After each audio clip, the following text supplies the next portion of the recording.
Arampe. Letun kerina ya. Terus buah-buah lain ke buah lain.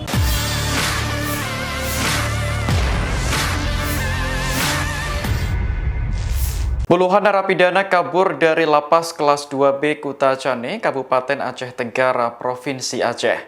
Insiden tersebut terjadi pada Senin 10 Maret sore menjelang waktu berbuka puasa. Dalam video yang beredar di media sosial, terekam ada sejumlah narapidana yang kabur lewat pintu utama dan juga dari atap lapas. Kejadian yang berlangsung begitu cepat ini membuat warga yang tengah beraktivitas di sekitar lokasi panik. Saksi mata Eko Saputra mengatakan beberapa warga turut membantu petugas lapas dalam upaya mengadang dan mengejar para tahanan. Sementara itu, Kepala Kanwil Ditjenpas Provinsi Aceh Yan Rusmanto mengonfirmasi bahwa total napi yang kabur mencapai 50 orang. Dari jumlah tersebut, 12 napi telah berhasil diamankan. Saat ini pihak berwenang masih melakukan pencarian terhadap napi yang melarikan diri.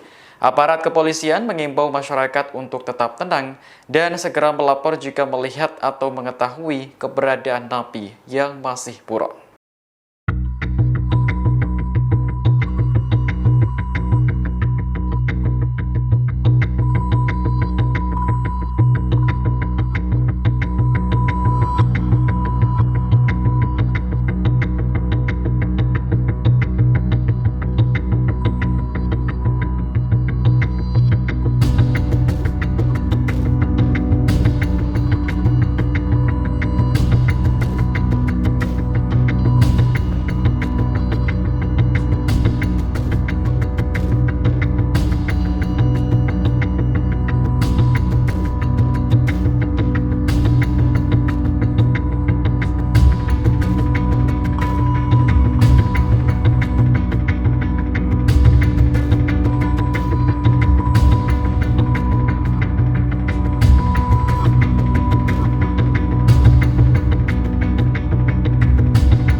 Download Tribun X sekarang, menghadirkan lokal menjadi Indonesia.